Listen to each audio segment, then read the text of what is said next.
A paz do Senhor, povo de Deus, tudo bem com vocês? Passando aqui para mais uma reflexão, nós estamos no ano do recomeço. Recomeçar é preciso. Recomeçar muitas vezes é ter que abrir mão de algumas coisas que já não nos servem mais, deixar no passado. Recomeçar é reinventar, redescobrir-se. Recomeçar é assumir novas possibilidades, abrir mão daquilo que não serve para receber coisas novas e assim por diante. E existem coisas que precisam ser analisadas para que a gente possa realmente ter um recomeço. Muitas pessoas elas ficam estagnadas, elas ficam paralisadas porque acham que não tem a força suficiente ou não tem os recursos necessários. Alguns acham que estão velhos demais para recomeçar. E na verdade é que nunca é tarde para fazer o que precisa ser feito. E no decorrer da vida a gente acaba deixando de fazer muitas coisas que a gente sabe que deveria fazer. A gente faz escolhas que não deveríamos ter feito. E acabamos no meio das consequências ficando sugado, né? Drenado, as energias roubadas. E aí é onde a gente tem que tomar uma decisão: permanecer no estado que estamos ou realmente nos levantar e fazer aquilo que tem que ser feito. Então existem muitas coisas que acabam nos minando e uma delas são os nossos erros, nossas falhas. Muitas vezes, quando nós erramos, nós nos sentimos incapazes, insuficientes, inconfiáveis, e a gente vai pegando uma gama de sentimentos negativos, e se nós não entendermos realmente quem nós somos e quem Deus é, a gente fica prostrado. Eu estava meditando na história de Noemi. O marido dela toma a decisão de sair de Belém, a casa do pão, porque estava tendo fome na terra, e vai para a terra de Moabe, uma terra idólatra, e ali os seus 2 filhos morrem, e por fim o seu marido morre. E eu fico imaginando que antes do marido dela morrer, os filhos doentes, talvez já tinha tido uma conversa ali: eu acho que nós erramos. Eu acho que a nossa decisão não foi uma decisão acertada. Nós deveríamos ter consultado melhor o Senhor. E agora, Noemi perde os 2 filhos, perde o marido, ela está só em uma terra estranha e ela tem que tomar uma decisão. E ela decide voltar para o lugar onde ela jamais deveria ter saído. A mesma coisa acontece com o filho pródigo lá de João 15. Ele acha que pode ter uma vida melhor fora da casa do pai. Na verdade, ele mata o pai vivo, porque ele pede ao pai a sua herança. A herança você recebe quando o pai morre. Mas chega para o pai, pede a herança e o pai o dá e ele vai embora. E ele acaba em meio aos porcos, querendo comer comida de porcos. E ali ele cai em si. E ele percebe que tomou uma decisão errada, ele falhou, ele errou. E ele decide voltar. Assim como Noemi voltou, e Deus mudou completamente a história dela, porque ela leva consigo a sua nora, e aquela nora hoje, ela faz parte da genealogia do Cristo. O filho pródigo também decide voltar. E o pai o recebe de braços abertos, faz um banquete extraordinário. Querido, não importa se você falhou, não importa se você errou. O que importa é se você está disposto a se levantar. Na galeria dos heróis da fé de Hebreus 11, lá tem homens que o escritor diz: o mundo não era digno deles. E quando você olha para esses homens, lá tem Moisés, considerado o homem mais manso da terra, mas que matou um egípcio. Lá tem Davi, o homem segundo o coração de Deus, mas que era extremamente sanguinário. Lá tem Salomão, o homem mais sábio do mundo, e você sabe o seu fim. Lá tem tantos outros, Sansão.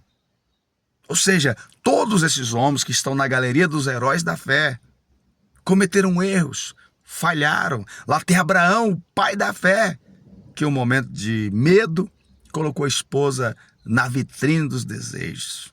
Mas sabe o que esses homens entenderam? É que a falha deles não era maior do que a graça de Deus. Então, querido, a sua falha não é maior do que a graça de Deus. Você pode recomeçar. Você pode fazer o que precisa ser feito. Você não precisa viver debaixo de uma situação complicada que você não quer para a sua vida, você sabe que não é para você. Então não importa a decisão que você tomou, não importa o seu erro. Se você estiver disposto, Deus vai auxiliar e você vai chegar aonde você quer chegar. O que nós não podemos fazer é ficar prostrados. Então, uma das coisas que nos faz ficar estagnado, drenado, sugado, são os nossos próprios erros. Depois vem as injustiças. As injustiças também nos fazem parar. A mulher olha para o seu marido e diz: foi o servo hebreu que você trouxe. Ele tentou abusar de mim. E o marido pega José e joga no calabouço. Que injustiça. José está agora vivendo uma outra realidade. Primeiro, ele é um filho querido, se torna escravo, vendido pelos irmãos. Estava já recomeçando a sua vida na casa de Potifar, tudo ia bem. E agora, por causa de uma injustiça, a esposa o seduzia e ele fugia. E dessa vez ele foge, ela fica com a sua túnica, com um pedaço da sua roupa. E ela diz que ele tentou abusar dela. E ele vai para o calabouço. Mas sabe o que eu acho lindo? É que José, mesmo sofrendo uma injustiça, ele não parou. Ele sabia quem ele era, ele sabia quem Deus era. Por isso que José foi o melhor filho, o melhor escravo, o melhor prisioneiro, o melhor governador. Porque não são as injustiças que vão ditar quem nós somos ou onde nós iremos chegar. José sabia quem ele era e ele sabia quem Deus era. Ele não parou. Se é para ser prisioneiro, vamos ser o melhor prisioneiro. Eu vou recomeçar. Então, querido, as falhas, as injustiças não são maiores do que a graça de Deus. Uma outra coisa que deixa a gente difícil, que suga muitas pessoas, que deixa as pessoas estagnadas, são as frustrações. Tem 2 discípulos caminhando para Emaús. Antes de Jesus ressuscitar, Jesus disse que eles tinham que ficar em Jerusalém. Mas esses 2 discípulos estão indo para Emaús, estão conversando entre eles e você percebe a frustração neles. Eles estão frustrados porque eles diziam: você não sabe o que aconteceu em Jerusalém, o que fizeram com Jesus de Nazaré? Nós achávamos que ele era o Salvador de Israel, ou seja, eles estão frustrados. Colocaram toda a confiança ali em Jesus, esperando que ele fosse o Salvador de Israel, e agora Jesus, na mente deles, estava morto. Eles viram ele ser crucificado. E aí eles ficam frustrados. Talvez o que eles estão discutindo era até isso: rapaz, como é que a gente vai acreditar que um homem era Deus? Agora ele morreu, como é que a gente vai fazer? E eles nem reconhecem que é Jesus que está andando com eles. Mas no partir do pão, os olhos deles se abriram.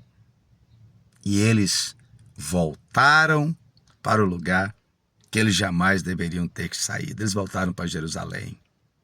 Então, querido, todo recomeço começa para uma volta. Voltar para o lugar onde nós caímos, para onde nós decidimos errado.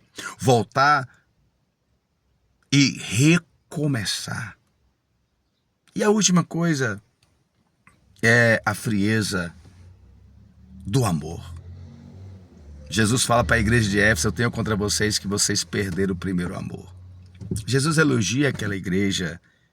Olha, vocês trabalham, vocês têm uma boa doutrina, mas vocês perderam o primeiro amor. Vocês precisam se arrepender e praticar as primeiras obras. Eu acho interessante nisso porque Jesus não disse que eles tinham que ler livros sobre o amor, estudar mais sobre o amor. Jesus disse que eles tinham que praticar as primeiras obras. Queridos, eu não sei como você está, eu não sei o que é que você precisa voltar a fazer. Talvez você era uma pessoa que orava, não ora mais, que meditava na palavra, não medita mais. Você era uma pessoa que congregava, não congrega mais.